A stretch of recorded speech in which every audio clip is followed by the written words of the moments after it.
검찰 수사 결과를 전문가 취재 기자와 함께 자세히 알아보도록 하겠습니다. 네, 김광삼 변호사 그리고 사회부 권준기 기자 나와 있습니다. 두 분 안녕하세요. 네, 안녕하세요. 예. 수사에 착수한 지 114일 만에 중간 수사 결과가 발표됐지요. 네, 여러 가지 궁금증이 있었는데 사실 새로운 내용은 많이 나오지 않았거든요. 네. 그렇죠? 일단 오늘 수사 결과 발표는 그 유병헌 씨 수사의 1막을 일단 마무리를 했다라는 의미가 있는 거고요. 예. 유병헌 씨 사망이 최종적으로 확인이 됐기 때문에 공소권 없음, 그러니까 재판에 세울 수 없다고 최종 결론을 내리고 유대균 씨를 구속 기소하는 것, 이거 발표가 됐습니다. 그리고 세월호 참사 책임을 묻기 위해서 유병헌 씨 일가 재산 1,200억 원가량을 동결했다라는 점을 발표를 했고요. 예. 그리고 유병헌 씨 도피에는 구원파 신도들이 조직적으로 동원됐다는 점도 명확히 밝혔습니다. 네, 예. 핵심 조력자들의 역할에 대해서 지금까지 여러 가지 얘기가 있었는데 유병헌 씨의 매제죠. 오감열 전 체코대사가 도피의 총책이었다 이렇게 밝혔죠. 그렇습니다. 오감열 전 체코대사가 이 매제이자 금수원의 최측근으로 알려져 있는데 이번 도피 과정에 총괄 그 지원을 맡았다 네. 이렇게 밝혔습니다. 눈에 띄는 부분은 오감열 전 대사가 금수원에 있으면서, 그러니까 이 금수원 그 안성에 있으면서 이 순천과 편지로 교신을 했다는 겁니다. 순천에 있는 유병헌 씨와 편지로 교신을 했다는 건데 이거는 통신 추적을 피하기 위해서였겠죠. 이 오감열 전 대사가 편지를 써서 김엄마한테 배달을 시키고 예. 이 배달이 간 편지를 다시 유병헌 씨가 편지를 써서 답장을 해오는 방식으로 이런 식으로 교신을 했다는 건데 이 내용을 보면은 현재 이 측근들 수사를 통해서 검찰 수사가 어떻게 진행되고 있는지 그리고 언론의 보도 동향은 어떻게 되고 있는지 이런 것 등등을 보고를 했고 예. 그 유병헌 씨는 필요한 물품을 요구하는 한편 또 여러 가지 경영상의 지시도 내렸다고 검찰이 밝혔습니다. 예. 변호사님, 네. 뭐 친척이 자기 친척을 뭐 숨겨주는 거 이런 부분에 대해서는 뭐 처벌을 할 수 있느냐 논란이 있는 게 아니겠습니까? 이제 지금 법률상에서 가족이나 친척의 경우에 자기 가족이나 친척이 범행을 했을 때 은닉하거나 도피한 것은 지금 처벌할 수 없도록 지금 법에 규정되어 있죠. 예, 그렇다면 오전 대사는 처벌할 수가 없는 겁니까? 그렇죠. 이제 범인 은닉이나 도피는 처벌할 수 없지만 이제 측근 조력자들에 대해서 범인 예. 은닉 도피와 유병헌 씨와 관련된 범인 은닉 도피를 총지휘했지 않습니까? 그래서 그것은 일종의 이제 교사에 해당하는 거죠. 시켰기 때문에. 그래서 범인 은닉이나 범인 도피 교사죄는 처벌할 수 있는 겁니다. 그래서 아마 검찰에서는 범인 은닉이나 도피의 교사죄로 기소를 할 겁니다. 아마. 네. 김엄마 친척 집에서 이제 나왔다는 현금과 이제 권총도 이제 공개가 됐는데요. 네. 가방과 관련해서는 뭐 가방이 애초에 좀 밀봉돼 있었다 이런 얘기가 전해졌죠. 그렇습니다. 이 가방이 테이프로 이렇게 돌돌 감겨 있어서 예. 그 상태로 있었기 때문에 검찰이 봤을 때 김엄마가 실제로 그 내용물이 뭔지 모른다고 얘기를 했는데 실제로 몰랐을 가능성이 있는 것 같다 이렇게 검찰도 판단을 했습니다. 애초에 김엄마가 이 가방 5개, 친척집에 맡겨놓은 가방 5개를 숨겼다 이렇게 얘기가 있었는데 네. 실제로는 이 검찰이 자수한 뒤에 바로 이 가방이 숨겨져 있다는 것을 밝히진 않았지만 검찰 수사가 진행되면서 검찰에서 그러니까 뭔가 가방이 4번, 5번 가방만 순천에서 발견됐기 때문에 나머지 가방이 있을 것이다 이렇게 생각하고 추적이 들어가니까 예. 그제서야 뒤늦게 김엄마가 친척집에 가방을 맡겨놨다 이렇게 실토를 했다는 겁니다. 예. 그렇게 해서 이미 제출을 받아서 일단 가방을 확보를 했고 그리고 가서 봤더니 이 테이프로 이 밀봉이 돼 있는 상태라서 실제로 안을 열어보지 않았을 가능성이 있다 이렇게 검찰은 판단을 하고 있습니다. 예. 지금 뭐 8번 가방까지 나온 거 아니겠습니까? 그렇습니다. 그중에 1번 가방은 발견되지 않았고 나머지 가방들은 다 확인이 됐는데 왜 이렇게 가방에 번호를 매겼는지도 궁금한데요. 일단 가방 번호부터 먼저 말씀드리면요. 예. 그 2번부터 현재 8번까지 발견이 되지 않았습니까? 그러니까 지금 2번과 4번, 5번, 6번이 돈가방이고 3번, 8번이 이 소지품 그리고 7번이 권총 가방인데 예. 1번은 확실히 있었을 걸로 지금 보고 검찰도 그렇겠죠, 추적을 하고 예. 있습니다. 그런데 문제는 뭐냐면 과연 1번부터 8번까지였느냐 이게 문제인데 더 지금 있지 않을까 가방을 하는 보게 얘기도 되면 예. 지금 가방 화면을 보고 계신데 여기 보면 6번 가방을 조금 있다가 나오게 되면은 6번이라는 번호 밑에 줄이 쳐져 있습니다. 줄이요? 그렇습니다. 그러니까 6번 밑에 구분을 하기 위해서 그 줄을 그어놨다는 거죠. 그러니까 9번과 6번을 구분하기 위해서 보통 그렇게 하는 경우가 많죠. 보면 아시겠지만 당구공에도 보면 6번과 9번을 구분하기 위해서 밑에 줄을 그어놓지 않습니까? 예. 그런 식으로 6번 가방 밑에 나오는군요. 왼쪽에 보이죠. 지금 저 밑에 6번 밑에 줄을 그어놨다는 거는 9번도 있었다는 것 아니냐 이제 9번이 있을 네. 가능성이 매우 높다 이렇게 판단할 수밖에 없는 것 같은데요. 저렇게 줄을 그렇습니다. 쳐놨으니. 그렇기 예. 때문에 지금 1번뿐만 아니라 9번, 10번도 있을 가능성이 네. 있다라는 지금 추측이 나오고 있습니다. 몇 번까지 있는지는 모르는 지금 거죠. 모르는 상황인데요. 이렇게 돈가방에 철저하게 번호까지 이제 매겨놓고요. 6번, 9번이 또 헷갈릴까봐 표시까지 해놓고 이렇게 굉장히 철저하게 준비를 했다는 내용인데요. 돈가방에 이렇게 숫자를 부여한 거는 어떤 의미로 해석해 볼 수 있을까요? 일단 이 가방에 이제 8번까지 저희가 있는 걸로 추정할 수 있고요. 발견된 건 7개지 않습니까? 예. 그런데 6번도 밑줄이 그었다는 것은 반드시 9번이 있을 거라고 추측이 될 수 있고요. 예. 일단 가방에 번호를 붙인 이유는 본인이 이제 도피를 이미 계획을 세웠고 도피하기 위해서 가장 자기에게 필요한 것이 무엇인지 그걸 아마 1번서부터 순번대로 했을 겁니다. 그런데 1번의 가방 속에는 아마 상징적인 의미가 있죠. 누구나 1번은 굉장히 애착하고 자기가 좋아하는 걸 넣을 가능성이 크거든요. 소중하게 생각하는 걸. 그렇다면 1번 가방에 도대체 뭐가 있을 것이냐, 뭐 돈이 있을 것이냐, 그 이외에 있을 것이냐. 그런데 이제 구원파의 이제 핵심 조력자들은 거기에 유병헌 씨가 제일 아끼는 카메라 있었다고 얘기를 한답니다. 카메라. 네, 근데 예. 그건 이제 믿을 수 없다고 생각해요. 왜냐하면 1번 가방에는 자기가 정말로 자기가 도피하는 과정 중에서 자기에게 가장 이익이 되는 걸 넣었을 것인데 그게 뭐냐.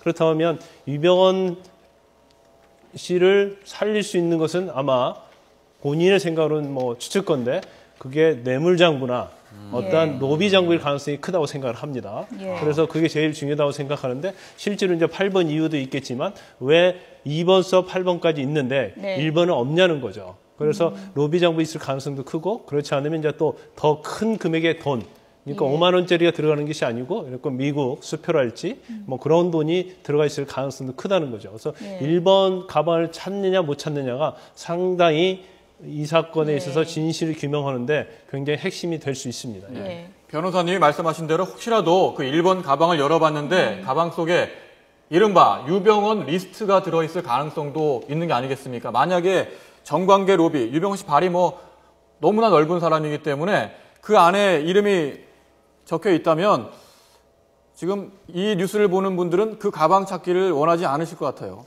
그런 분이 많이 있겠죠. 그런데 이제 여기서 법적인 문제가 어떤 게 있냐면요. 그 김영식 시의원 사건과 관련된 그 강서, 그 재력가 송모 씨 그 메일 기록 정보가 발견되지 않았습니까? 예. 거기서도 사실 로비한 흔적이 다 있었는데 그럼에도 불구하고 정모 검사가 돈 받은 것이 전부 다 드러났지만 결국 형사처벌은 못하고 어떤 징계나 면직 처분으로 끝났거든요. 그렇다고 한다면 지금 이제 유병헌 씨 이미 사망했기 때문에 예. 그 장부가 설사 존재한다 하더라도 장부에 리스트에 올려 있는 사람들이 부인을 한다고 한다면 사실 형사처벌은 굉장히 어렵습니다. 하지만 네. 어떤 이미지에는 치명적인 걸 입힐 수가 있겠죠. 별장에서 4번, 5번 가방이 나왔습니다. 그렇다면은 도피를 할 때 가장 가까이 옆에 뒀던 가방이 4번, 5번이라는 얘기고요. 1번이 가장 중요한 내용이 담겨 있다면 유병헌 씨가 좀 어디 숨겨놨을까요? 아니면 별장 근처에 어디에 있다고 볼 수 있을까요? 근데 이제 추정해 그럴 보면, 가능성도 예. 물론 있지만요. 1번 가방을 아마 제일 중요시 여겼다면은 아마 제일 가까이 두지 않았겠어요. 그런데 김 엄마가 이 가방을 가지고 있었는데 본인은 이제 금수원에서 이 가방을 받았다는 거죠. 도피 직전에. 예. 그렇게 얘기를 하고 있는데 과연 그게 진실인지 그 가방을 받은 시점이 굉장히 중요할 수 있습니다. 그래서 예. 가방을 그때 받았다고 한다면 이제 김 엄마와 유병헌의 사망과 인과관계가 그렇게 별로 뭐 이게 추적할 것이 없지만 이 가방에 받은 시점이 도망가기 직전이냐 아니면 유병헌 회장이 이미 사망한 다음에 숲속에 추억에서 가져온 것이냐 그에 따라서 이 가방을 김엄마가 입수하게 된 그 시점이 굉장히 사망과 관련이 있다는 거죠. 또 거기에 타살 가능성도 또 수사해 볼 수 있는 상황이 될 수 있습니다. 예. 김엄마 말씀하셨는데 이 김엄마가 처음에는 지난달 28일 자수했을 때는 뭐 유병헌 씨 음식 정도를 해주는 일을 맡았다 이렇게 말을 했는데 이후에 이렇게 돈까지 친척 집에서 15억 원이 넘는 돈이 나온 걸 보니까 정말 믿었던 사람이 아니냐 이런 뭐 분석을 할 수 있는 것 같고요. 그런데 왜 28일 날 자수를 했느냐 이 부분도 굉장히 궁금한데 어떻게 보시는지요? 일단 뭐 유병헌 도피와 관련해서는 아마 컨트롤 타워는 뭐 검찰 발표도 그렇고 그 이재옥 헤마토 센트리 라이프 재단 네. 이사장하고 그다음에 오감열 그 전 체코대사가 그건 맞는 것 같아요. 그렇지만 가장 유병헌의 가장 신뢰하고 최측근이라고 할 수 있는 것은 바로 김엄마다. 그래서 이제 김엄마가 사실 처음에 자수를 할 당시는 본인이 이런 내용에 대해서 전혀 말하지 않았습니다. 또 예. 양회정 씨도 사실 알고 있는 게 많이 있지만 말하지 않았어요. 그래서 이 자수 자체가 사실은 계획적인 어떻게 보면 유장자수로 될 수 있는 거죠. 그러다가 이제 이런 것들이 하나씩 밝혀지니까 이제서 실토를 하고 가방의 존재에 대해서도 검찰이 진술을 한 거거든요. 그래서 네. 그렇다고 한다면 처음에 이제 자기가 어떤 검찰을 선처해주겠다는 이제 그런 말, 그리고 본인도 이제 도피 생활을 더 이상 할 수 없는 거죠. 그래서 예. 이쯤에서 아마 그런 것들을 다 숨기고 자수해서 선처받고 하면 이런 것들이 더 이상 밝혀지지 않으면 본인이 뭐 불구속 상태에서 재판 받으면 면죄부를 받을 수 있는 거 아니겠어요? 그래서 그런 면을 생각하고 온 것 같아요. 그렇지만 이제 검찰에서 예. 검찰은 사실 뭐 정보가 그렇게 많지 않은 것 같아요. 그래서 결국 김엄마랄지 양회정이랄지 뭐 이재옥이랄지 오감열의 진술에 의존한 수사만 이제까지 해왔거든요. 그런데 진술에 의존한 수사는 결국은 짜맞춰질 수밖에 없는 것이고 예.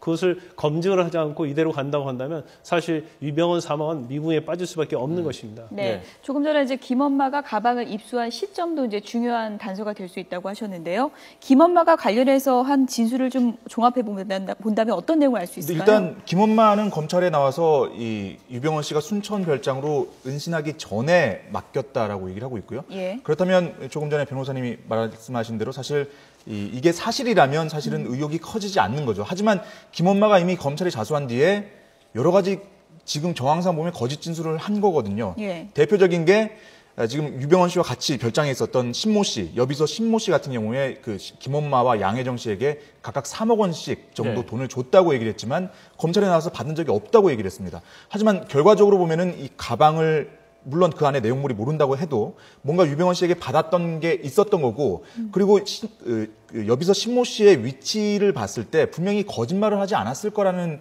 추측을 해본다면 아직도 밝혀지지 않은 뭔가가 있을 수 있다는 거죠. 유병헌 네. 씨한테 이 3억이라면 적은 돈이 아닌데 예. 이렇게 큰 돈을 받고도 뭔가 숨기는 게 있다면 뭐가 아직도 안 나온 게 있지 않나라고 네. 추측도 가능할 것 같습니다. 자수를 했지만 일단 여러 가지 말이 바뀌니까 좀 더 조사를 해봐야 될 것 같고요. 예, 권 기자. 그리고 궁금한 것이 그 7번 가방에서 네. 총 5정이 나왔지 않습니까? 그렇습니다. 그런데 이 총을 보니까 뭐 4.5구경 총이라 이런 말도 나오고 또 뭐 가스총이 있다. 네. 이 총이 어디서 나왔는지 출처는 확인이 됐습니까? 출처를 현재 확인을 하고 있습니다. 이 경찰청 산하에 있는 그 총기 그 화학 안전기술협회에서 지금 예. 뭐 정확한 출처를 확인하고 있는 중인데 이게 뭐 하루 이틀 만에 나오는 건 아니라고 하고요. 일단 5개 그 권총 중에서 하나는 이 사격 선수용 공기 권총이고 예. 2개는 가스총 그리고 나머지 2개는 지금 화면에 보시는 대로 굉장히 오래된 총. 이 말하자면 그 옛날 서부 영화에서나 볼 법한 예. 굉장히 구식 총인데 이게 보면은 앞에 이 총알이 놓여 있습니다. 지금 이 권총 화면 이 화면의 위쪽 부분에 이 총알을 뒀는데 쇠구슬도 있고 그리고 그 납 형태의 어떤 길쭉한 이 예. 총알도 있습니다. 근데 문제는 뭐냐면 이 5개의 짝이 다 없다는 거죠. 맨 왼쪽에 지금 권총 말고 새총도 있는데 조금 전에 예. 보셨던 큰 쇠구슬은 새총용 쇠구슬인 걸로 지금 현재 보이고요. 그리고 맨 오른쪽에 있는 길쭉한 납덩이는 공기총, 그러니까 그 사격용 공기총용으로 보이는데 짝이 다 맞지가 않습니다. 없는 게 있어요. 그렇기 때문에 이 권총들이 다 사용 가능한 건지는 불확실하고 예. 그렇기 때문에 지금 검찰도 실제로 이 권총이 이 어떤 경로로 입수가 된 건지 그리고 실제로 예. 사용이 가능한 건지도 지금 파악을 하고 예. 있습니다. 가방에 왜 넣는지도 궁금합니다. 단순히 유병헌 씨가 사격을 즐겼기 때문에 넣어놓은 것인지 아니면 뭐 밀항에 대비했을 수도 있다 이런 추측도 나오고 있는데요. 어떻게 보십니까?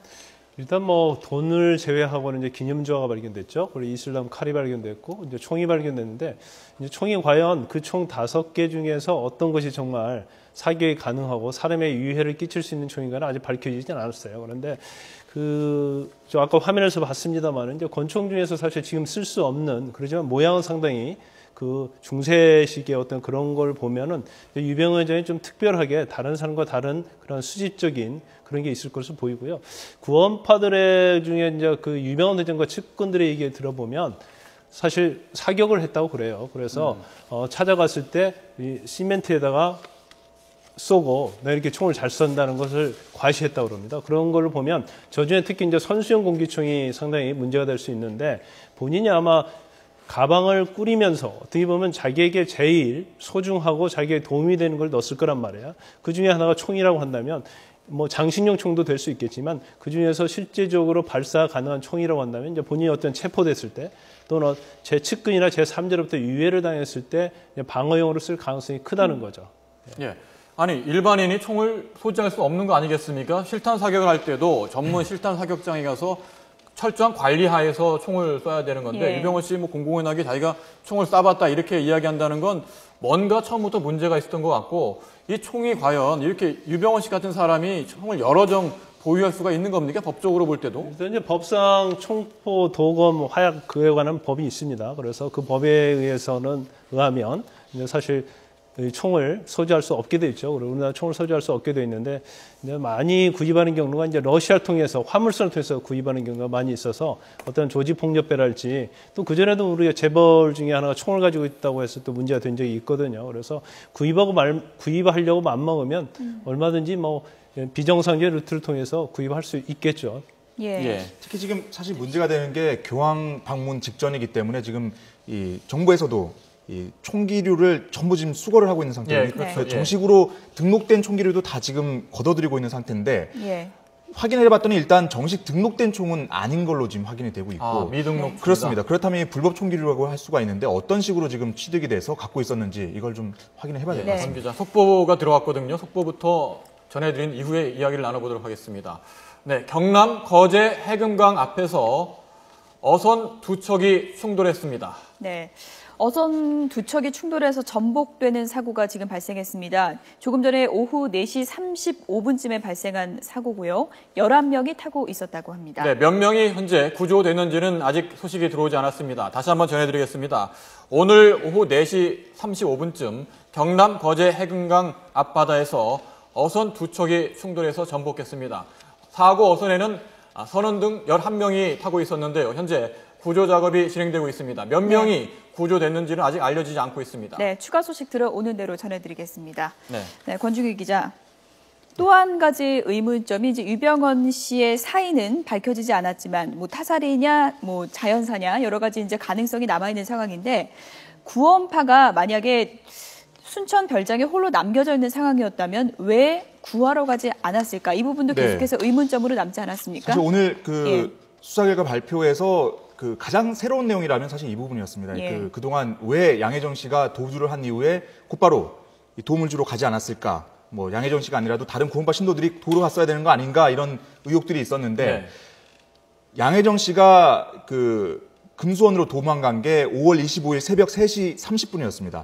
그런 다음에 전주를 거쳐서 금수원에 도착한 시간이 낮 12시쯤이었고 예. 금수원에 도착한 이후에 그때 당시에 도피 총책이었던 이재호 헤마토센트릭 라이프 이사장한테 이 사실을 보고를 했습니다. 하지만 이재욱 이사장이 이 얘기를 듣고 반신반의 했을 뿐만 아니라 즉각적인 조치를 안 취하고 있던 이 와중에 네. 바로 다음 날이죠. 5월 26일 날 검찰에 체포가 됐던 거죠. 예. 그러면서 미처 손을 쓸 수 있는 겨를이 없었던 거다 이렇게 검찰은 얘기를 하고 있고 이후에도 측근들, 그러니까 도피를 도왔던 측근들이 잇따라 체포가 되고 검거가 되면서 사실상 유병헌 씨가 혼자 고립돼 있다라는 사실이 제대로 전파가 안 됐던 것 같다 이렇게 검찰이 결론을 내렸습니다. 예. 사실 이 유병헌 일가 비리 의혹 수사의 목적은 세월호 참사의 책임을 묻기 위한 게 아니겠습니까? 네. 그런데 지금 유병헌 씨는 숨졌기 때문에 책임을 사실상 물을 수 없는 거고 나머지 가족들 해외에 있지 않습니까? 유혁기 씨를 포함해서 그렇다면은 이 유혁기 씨를 국내로 송환해야지 이 세월호 참사 등에 대한 책임을 물을 수 있을 텐데 이 송환 절차 어떻게 보십니까? 제대로 이루어질까요? 일단 뭐 유혁기에 대한 소재가 전혀 파악되지 않고 있죠. 더군다나 영주권자이고 또 실제로 범죄 인도적이 우리 한국과 맺어지지 않는 뭐 멕시코나 뭐 페루로 도망갔을 것이라는 추측이 굉장히 난무하고 있는데요. 여기서 좀 문제점이 하나가 있습니다. 뭐가 문제가 있냐면 사실 세월호 참사, 그러니까 세월호 사고의 원인이 어디 있느냐. 예. 그 부분이 굉장히 중요한데 불법 증개축으로 인해서 또 세월호 참사가 일어났고 또 과적으로 인해서 세월호 참사가 일어났다고 한다면 세월호 참사에 대한 책임은요. 증개축이나 과적에 관해서 관여하고 있어야 하는 겁니다. 그리고 그걸 알고 있어야 하거든요. 근데 유병헌 회장은 여러 가지 정황으로 보면 알고 있었다는 것이 거의 추정이 되지만 유혁기나 유대기의 경우에는 과연 거기에 관여를 했느냐 문제예요. 근데 관여를 안 했다고 한다면 사실은 어떤 추징이나 보전에 있어서 어려운 점이 있는 겁니다. 물론 유병헌 회장이 어떤 본인의 개인적인 재산이 상소한 거에 대해서는 어떤 거기에 대해서는 우리가 법적인 조치를 취할 수 있겠지만 그렇지 않는 부분에 대해서는 부실 계열사와 관계된 업무상 횡령 배임으로 처벌할 수 있는 거지 그 이외의 것은 사실 처벌할 수 없고 기소전 추진 보전 명령도 하기가 어려운 점이 있는 거죠. 네. 검찰의 이제 중간 수사 결과 발표가 있었지만 말씀하신 것처럼 수사해야 될 부분이 많고요. 그리고 남은 의혹도 많은 것 같습니다. 시청자 여러분의 의견을 저희가 받았는데요. 어떤 의견 보내주셨는지 보겠습니다. 네. 유병헌 일가 김엄마 양혜정 계속 거짓말하는데 왜 검찰은 당하고 있나? 그러니까 처음부터 자수를 한 이후에 제대로 조사를 하지 않았기 때문에 그 배경이라든지 이런 부분이 지금에서야 나오는 게 아니냐 뭐 이런 지적을 하신 것 같아요. 네. 김엄마가 가방 5개를 혼자 옮겼을까요? 그렇죠. 가방 5개가 굉장히 무거웠을 텐데. 그렇죠. 예. 도피 자금 지금 그 돈이 어디서 나온 건가요? 네, 정치권 눈치 보는 검경 답답합니다. 이런 의견도 보내주셨습니다. 지금 도피 자금의 규모에 대해서도 여러 가지 논란이 있는 게 아니겠습니까? 그렇습니다. 예. 애초에 뭐 20억이다라는 얘기가 있었지만 순천별장에서는 10억 원만 발견이 됐었고 이후에 나머지 돈은 어디 있나라고 했었는데 알고 봤더니 그보다 더 많은 돈이 있었던 거죠. 지금까지 확인된 것만 현금으로 확인된 것만 25억 원 가량이 되는 거고요. 순천에서 10억 원 그리고 김엄마 친척집에서 15억 원이 발견됐으니까요. 여기에다가 순천에 토지와 건물을 샀던 현금 2억 5천만 원에 그리고 추가 은신처 마련을 위해서 나눠줬던 측근들에 나눠줬던 돈까지 합하면 30억 원가량 되는 겁니다. 여기에다가 지금 추가로 있을지 모르는 1번과 9번 이상 가방에 만약에 현금이 있었다면 더 많은 금액이 있었다는 건데 그렇다면 정말 계열사에서 그 돈을 물론 그 가져왔다고 하더라도 생각보다 굉장히 어마어마한 액수를 도피 자금으로 준비를 했던 거죠. 네. 처음 시청자가 질문 중에 하나가 의아하게 생각하는 것이 왜 처음부터 양혜정이나 김엄마의 진술에 대해서 제대로 밝히지 못했냐 그런 의견이 있었지 않습니까? 그런데 사실 검찰이 이 사건을 수사하면서 거의 진술에 의존하고 있는 겁니다. 그래서 어떤 개입된 자수 그 계획된 자수에 의한 진술에 의해서 수사를 하기 때문에 다른 정보를 갖고 있지 않는 거예요. 왜냐하면 이 사건 자체의 어떤 특수성이 종교단체라는 특수성이 있는 것이고 또 핸드폰도 사용하지 않고 거의 편지 전달이랄지 그런 식으로 했었고 그래서 어떤 과학적인 수사로 접근하기 굉장히 어려운 면이 있어요. 그런데 이제 여기서 그러면 어떻게 진실을 밝히냐에 관한 문제인데 결과적으로 진술만 많이 있을 때는 진술의 신빙성에 관한 문제거든요. 그러면 진술의 신빙성에 관한 문제는 아무리 여러 명이 짜고 나왔다 하더라도 어떤 디테일하고 세세한 부분에 들어가면 서로의 모순점이 나오게 되는 겁니다. 여기서 한 가지 예를 들자면 신엄마가 양혜정과 김엄마한테 3억씩 줬다고 그랬는데 본인은 받은 적이 없다고 그러잖아요. 그래서 진술이 틀리거든요. 그래서 여러 명이 있을 때 크로스 체크를 하고 거기에 맞게 어떤 현장에 직접 가보고 CCTV 확인하고 그렇게 한다면 사실 진술이 거짓말을 하고 있다는 것을 밝힐 수 있거든요. 그래서 거기에 이제 검찰이 좀 더 집중해서 실체적 진실을 발견해야 합니다. 네, 진술 의존 수사의 이제 문제점에 대해서 지적을 해주셨는데 사실 김엄마에 대해서 시청자 의견도 그랬지만 상당히 의문점이 많이 남아있는 게 사실입니다. 식사 담당이었다고 했는데 편지도 전달했다고 하고 또 돈가방도 나오고요. 지금까지의 수사 방식에서 조금은 벗어나서 검찰도 좀 그런 의혹들을 해소해야 될 것 같은데 검찰에서 어떤 얘기 나오고 있습니까? 그렇습니다. 아직까지 이 김엄마하고 양혜정 씨는 기소 대상에 넣지 않았습니다. 이게 앞으로 향후 수사 계획에 들어가 있거든요. 앞으로 김엄마와 양혜정 씨 두 사람에 대한 수사가 남아있다는 얘기인데 특히 지금 그 돈가방, 숨겨졌던 돈가방이 추가로 나오고 권총까지 나온 상황에서 과연 유병헌 씨 죽음과 어떤 관련성이 있는지 파악을 해야 될 거고요. 말씀하셨지만 그 사실 물증이 없기 때문에 사실 진술에 의존할 수밖에 없는 겁니다. 하지만 추가로 지금까지 확보한 신병만 해도 상당히 되기 때문에 이 사람들의 진술을 꼼꼼하게 살펴서 좀 어떤 허점이 있는지 살펴내는 게 좀 찾아내는 게 중요할 것 같습니다. 중간 수사 결과는 나왔지만 풀어야 할 의문점은 여전히 남아 있습니다. 두 분 말씀 여기까지 듣도록 하겠습니다. 김광삼 변호사, 사회부 권준기 기자였습니다. 고맙습니다. 고맙습니다.